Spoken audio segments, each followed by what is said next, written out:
up something we used to hold on to, we used to think was ours. Peter, I'm going to turn to you. 2026 looks better. So this is even harder than last night. I mean, last night was State of Asia, now it's the State of the World. And I'm doing it right after Suhasini. I think this is the way I'm going to tackle this. I'm going to talk about 2026 historic first, something that is happening for the first time in 2026. Something that you might not know about me is currently now I'm also a journalist. I'm a columnist as well. And I started my career in management consulting. So I'm going to do, rather than qualitative only, trying to complement it with some quantitative numbers. First number, historic high. I'm going to do something about climate change just to honor Swiss Re. I quoted Swiss Re a couple of times in Thai Parliament from their climate economic index. The vulnerability from climate change, number 1, Indonesia, number 2, India, number 3, Philippines, number 4, Venezuela, and number 5, Thailand. So I use that number a lot, so I'm going to talk about the historic high of when it comes to environment. So 2026 will be the first year in the world history where electricity will be created by renewables. Renewables is passing coal for the first time in the history, 34% according to IEA in Paris. So coal will be about 33%, renewables, hydro, solar, bio, and all those things could be 34% next year. Gas is about 22 something, nuclear is about 9. So that's something that is telling you about the state of the world in terms of the environment. However, next year will be the year with a very high probability that the global temperature will rise above 1.5% according to Paris Agreement also.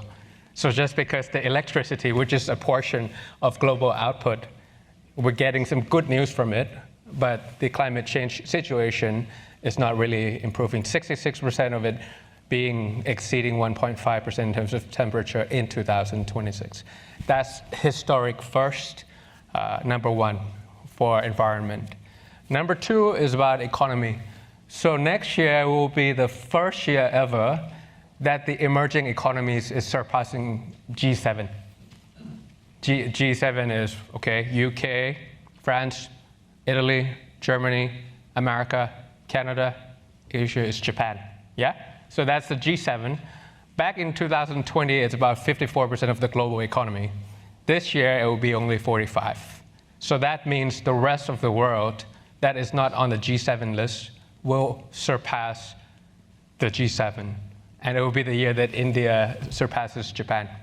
So it will be America, China, Germany, India, and then Japan. Another interesting point is that the non-state actors, the big tech companies, the Magnificent Seven, if you combine their market cap, will be global number 3. Behind America, China, and the big 7, the Mac 7, and then India, and then Japan. I think those numbers are pretty remarkable when it comes to, historic first. The last one that I'm working on, because I'm writing this column for the new year in 2026, so I'm verifying whether it's true or not. The global birth rate will be the lowest in the world history, 15 babies per 1,000 people. It was 16 last year. Next year in 2026, it will be 15 babies with every 1,000 people. In Thailand, the birth rate will be 8 out of 1,000. The death will be 8 out of 1,000. So that means people are dying more than being born. And in Switzerland, it's 9 to 9. So 9 babies per year and 9 deaths per year out of one total of 1,000 people.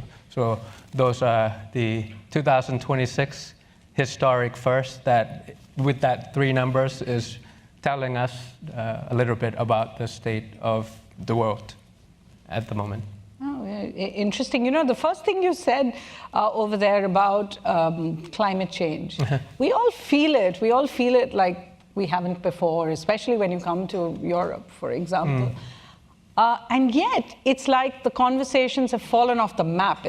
People are still doing what they were doing in terms of going for renewables, in terms of, but the conversation, the SDGs, the COP30, the climate change goals, those have kind of gone off the map. Have people stopped planning? Are people now looking again at fossil fuels? I saw a study that said fossil fuels are around till 2050 will still dominate the market. Yeah, so next year will be 33 plus 22, so about 55. Yeah. But renewables is surpassing coal and gas is about 20% for the first time. But I feel like, yeah, I hear your point totally in the sense that, you know, the ability for you to verify the carbon transmission, especially in Asia, is very hard to do.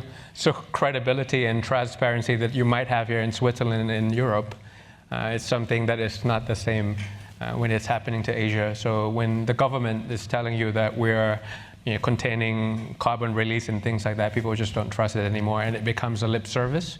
It becomes what they call greenwashing. It is just to something that make companies look good, but it's not really the case. That's the problem. We've got into half our session without actually saying the word Trump. G2. And G2. Do you think the world is moving to personalities? Because what we see in India, and certainly in India as well, is policy has taken a back seat to these personalities. And even though we're waking up in the morning and the personalities are making news, by the end of the day, they're making news for something completely different. So if in the morning, Mr. Trump makes news by saying, I'm going back to nuclear testing, by the evening, he's making news for something else. So we're not really sure if the policy has changed or if the leaders are just throwing things out with the idea that something will stick. In which case, how do you actually plan for the future? You know, in journalist terms, we used to call ourselves post-truth analysts. Yeah. Now we're post-analysts, because if there isn't serious logic, or logic that we can see to a decision made by leaders, then how do you analyze that? How do you say this is why this happened? As a leader, what do you think the world is looking at here? So the issue that we're talking back in Boston at Harvard Kennedy School, there's a center called ASH, Democratic Innovation, which talks about how Democrats have to come up with a new playbook against autocrats all around the world. And to summarize it into a sentence, the situation that the world is going through, whether it's in Asia, in Europe, or in America, is fast autocrats, slow institutions. Institutions are designed to be slow, deliberative, cautious, but autocrats nowadays, they can, just like Suhasini was saying, get into the news cycle very quickly, executive power quickly, before the legislative or the courts or the news fact check and things like that. The autocrats already moved on to the new situation, so that's a kind of situation that Democrats all around the world have to refresh their own playbook on how to tackle these kind of things. So the reason why, when I talked about my second historic highs on the non-state actors, the Magnificent Seven, from Apple to Tesla, they have that kind of ability to move information so fast that we could not control it. And algorithm transparency, polarization through the internet is something that is out of balance. And sometimes because of all these things, once you click on TikTok on a particular issue, that it keeps coming back at you, so that it's a post-truth, it's a post-analyzed things, because you can't really stop and think about it. So, if we can't win the information narrative that is going on, them combined is $19 trillion just behind China and America. Well, that's something that the world leaders have to think about, in order to make sure this fast autocrats, slow institutions is no longer the case anymore. But without this information war, it's very easy for competitive autocrats, to be precise. Competitive autocracy is like you actually vote for the guy, the elected leader, and that's how the democracy dies, by capturing judicial, by capturing the state, by capturing the legislature, by capturing the media, and finally they use others to their incumbent advantage. They're all elected leaders nowadays, so that's... Yeah. On a conversation, I once had a former president from Europe say to me, when I was growing up, the idea was that men would be men. He didn't mean it just men, but men and women will be just humans and open to emotions, but governments would do what was in the best interests of the country and possibly try to do what was in the best interest of the world. And the idea that that's gone away now, that leaders aren't necessarily, leaders are emotional, but governments are just following through with that. That the institutions now no longer are posing a pushback, either on speed or... The way we framed it in Boston again is responsive government and representative government. Because of the populism and with this kind of fast information that is going on, sometimes you are a representative government. You're trying to represent the people. Okay, housing crisis, affordability, blah, blah, blah. So you become a representative government, but not a responsible government. You know, those are the things that's also emerging according to your narrative. So the last few minutes have to be about hope, have to be about doing away with the gray zones you were speaking about last night. And there are all these ideas out there. And I would presume that for the next 20 years, at least until the UN turns 100, the conversations will be about what will replace it. And we've still got that idea that if we didn't have a United Nations, we would invent one. And the ideas are simple. One is one that's more representative. You can't have a P5 that doesn't include the world's most populous country, that doesn't include so many continents, Africa, South America, Australasia in a sense. Or you have something that is called 50-50-50. Have you heard of this rule, the 50-50? That you won't actually have one single rule-making body, but you will have 50 countries coming together, so, you know, on a certain issue, and producing the rules for the rest. So whether it's AI, whether it's robotic warfare, whether it's climate change and all the rest, where do you see the future? Minilaterals.